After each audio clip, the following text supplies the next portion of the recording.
नमस्कार विद्यार्थी मित्रांनो, आजच्या व्हिडिओमध्ये आपण ॲसिडिटी टू एक्सेलमेटरी सेंटेन्स याबद्दल माहिती पाहणार आहोत. पाठीमागील व्हिडिओमध्ये आपण या घटकाबद्दल डिटेलमध्ये माहिती पाहिलेली आहे.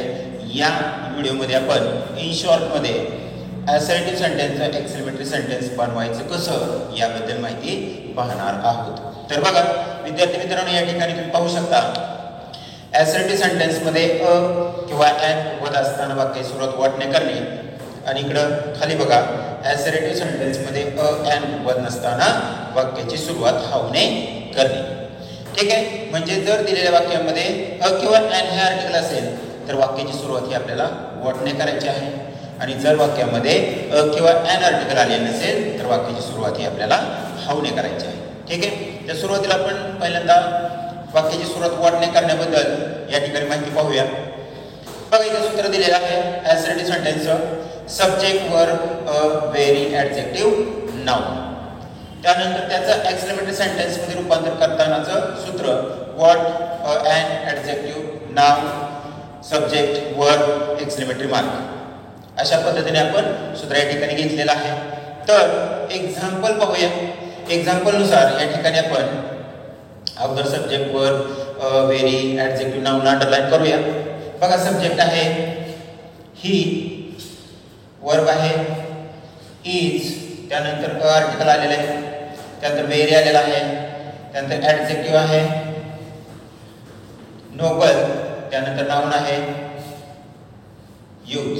ठीक आहे, मग या ठिकाणी आपण सब्जेक्ट वर्ब ॲडजेक्टिव्ह याला अंडरलाईन केलेले आहे. त्याच्या खाली आपण इन शॉर्टमध्ये ते काय आहे हे सांगितलेलं आहे. तर एक्सक्लेमेटरी सेंटेन्स या वाक्याचं करायचं कसं, तर या ठिकाणी फॉर्म्युला दिलेला आहे. बघा पहिल्यांदा सुरुवातीला काय करायचं, आपल्याला दिलेल्या वाक्यामध्ये अ किंवा एन आर्टिकल आले असेल तर वाक्याची सुरुवात ही वॉटने करायची आहे. मग अ हे आर्टिकल आलेलं आहे, वाक्याची सुरुवात आपण वॉटने करणार आहे.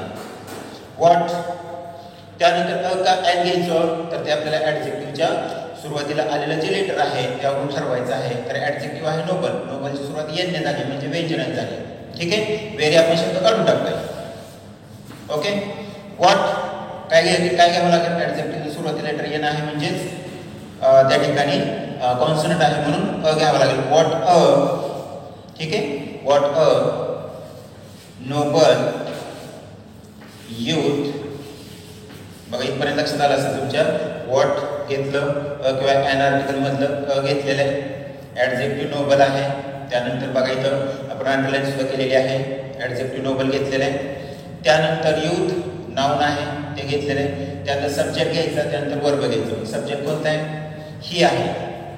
आता इथं आपण एच स्मॉल लेटरमध्ये लिहित आहे. ठीक आहे, सुरुवातीला असतं तर आपण कॅपिटल लेटरमध्ये लिहावं लागलं असतं, ते मध्ये आहे म्हणून या ठिकाणी सर्वनाम आलं. कुठलंही सर्वनाम द्या, त्याचं सुरुवातीचं लेटर आहे स्मॉल लेटरमध्येच लिहायचं एक्सक्लेमेटरी सेंटेन्समध्ये. ठीक आहे, पण जर विशेषण आलं तर त्याची सुरुवात ही कॅपिटल लेटरने करायची. ओके, आता पुढे बघा आपण काय लिहिलं, सब्जेक्ट लिहिला, त्यानंतर काय लिहायचंय, वर्ब लिहायचं. वर्ब कोणतं आहे, इज आहे. ओके, त्यानंतर शेवटी काय आहे, एक्सक्लेमेटरी मार्क. अशा प्रकारे आपल्याला ॲसिडिटी सेंटेन्समधून एक्सक्लेमेटरी सेंटेन्समध्ये वाक्याचं रूपांतर करायचं आहे. ते आपण या ठिकाणी केलेलं आहे. आता बघा दुसरं वाक्य बघूया आपण. दुसऱ्या वाक्यामध्ये या ठिकाणी व्हेरी शब्द आलेला नाही, पण दिलेल्या वाक्यामध्ये एन हे आर्टिकल आलेलं आहे, म्हणजेच या ठिकाणी वाक्याची सुरुवात आपल्याला वॉटने करावी लागेल. वॉट, त्यानंतर एन, कारण इथं ऑनेस्ट हे ॲडजेक्टिव्ह आहे, त्याची सुरुवात एच जरी व्यंजनाने झालेली असली तरी त्याचा उच्चार हा स्वरासारखा आहे म्हणून इथं आपण एन घेणार आहोत. What an. बघा फॉर्म्युल्यानुसार आपण चाललेलं आहे.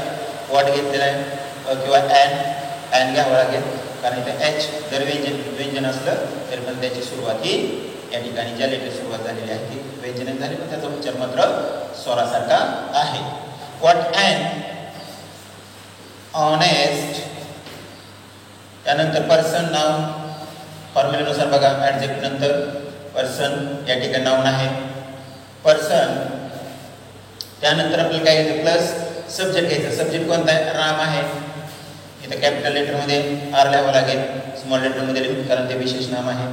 राम इज, आणि शेवटी एक्सक्लेमेटरी मार्क. बघा फॉर्म्युल्यानुसार आपण वाक्य सोडलेलं आहे. मला वाटतं हे तुम्हाला व्यवस्थित समजलेलं असेल. हे फॉर्म्युला तुम्हाला पाठ करावा लागेल. आता पुढचा जो दुसरा पॉईंट आहे तो बघा. ॲसर्टिव्ह सेंटेन्समध्ये अँड उपपद नसताना वाक्याची सुरुवात हाऊने करायची. म्हणजे ज्या वाक्यामध्ये किंवा ॲन आर्टिकल आलेलं नाही त्या वाक्याची सुरुवात ही आपल्याला कशाने करायची आहे? हाऊने करायची आहे. तर बघा त्याचं सूत्र या ठिकाणी ॲसर्टिव्ह सेंटेन्सचं subject plus verb plus very plus adjective plus oblique adverb. Adjective किंवा ॲडवर्ब त्या ठिकाणी येईल. एक्सक्लेमेटरी सेंटेन्स बनवताना बघा वाक्याची सुरुवात ही हाऊने करायची. त्यानंतर व्हेरी शब्द त्यातला काढून टाकायचा आहे. पाठीमागच्या व्हिडिओमध्ये आपण पाहिलेलं आहे. त्यानंतर ॲडजेक्टिव्ह आलं असेल तर ॲडजेक्टिव्ह, ॲडवर्ब आलं असेल तर ॲडवर्ब प्लस सब्जेक्ट, त्यानंतर वर्ब प्लस एक्सक्लेमेटरी मार्क. या पद्धतीने वाक्य आपल्याला सोडवायचं आहे. चला तर एक्झाम्पल पाहूया. You are very kind. बघा या वाक्यामध्ये सब्जेक्ट आहे यू, आर वर्ब आहे, व्हेरी आलेला आहे, काइंड ॲडजेक्टिव्ह आलेलं आहे. ठीक आहे. तर या ठिकाणी फॉर्म्युलानुसार आपण वाक्य सोडवणार आहोत. जसं की या वाक्यामध्ये किंवा ॲन आर्टिकल आलेलं नाही म्हणून आपण वाक्याची सुरुवात ही हाऊने करणार आहोत. हाऊ. त्यानंतर ॲडजेक्टिव्ह ॲडवर्ब काय आलंय? काइंड आलेलं आहे. How, kind. व्हेरी शब्द काढून टाकतो. लक्षात घ्या व्हेरी शब्द आपण काढून टाकणार आहे. व्हेरीच्या ऐवजी दुसरे अनेक शब्द आहेत एक्स्ट्रीमली, सो वगैरे असे शब्द आपण काढून टाकतो. हे लक्षात घ्या. ठीक आहे. How kind. त्यानंतर सब्जेक्ट काय आलेला आहे? यू स्मॉल लेटरमध्ये, Y. How kind you. Verb काय आलेलं आहे? आर आणि प्लस एक्सक्लेमेटरी मार्क जो आपल्याला इथं द्यायचा आहे. ठीक आहे. अशा पद्धतीने आपण एक्सक्लेमेटरी सेंटेन्सचं वाक्य सोडवू शकतो. त्यानंतर दुसरं वाक्य बघा. It walks very slowly. या वाक्यामध्ये आपण अंडरलाईन करून घेऊया. सब्जेक्ट वॉक्स वर्ब, व्हेरी आलेला आहे, स्लोली ॲडवर्ब आहे. लक्षात घ्या. या फॉर्म्युल्यानुसार या ठिकाणी आपण वाक्य सोडूया. कारण दिलेल्या वाक्यामध्ये किंवा ॲन आर्टिकल आलेलं नाही. तर बघा काय सुरुवातीला हाऊ, त्यानंतर ॲडजेक्टिव्ह ॲडवर्ब काय आलेलं आहे? ॲडवर्ब. How slowly. त्यानंतर सब्जेक्ट इट. इथं आपण स्मॉल लेटरमध्ये आय लिहिणार आहोत कारण ते आपण वाक्याच्या मध्ये लिहितोय. सुरुवातीला असतं तर कॅपिटल लेटरमध्ये लिहावं लागलं असतं पण आपण ते मध्ये लिहितोय. ठीक आहे. त्यानंतर वर्ब काय आलेला आहे? वॉक्स. आणि लास्ट एक्सक्लेमेटरी मार्क. ठीक आहे. अशा पद्धतीने ॲसर्टिव्ह सेंटेन्सचं रूपांतर आपल्याला एक्सक्लेमेटरी सेंटेन्समध्ये करायचं आहे. आणि मला खात्री आहे की या व्हिडिओमध्ये जो आपण कंटेंट घेतलेला आहे assertive to exclamatory in short घेतलेला आहे. आणि मला खात्री आहे की तुम्हाला हे व्यवस्थित समजलेलं असेल. ठीक आहे. धन्यवाद.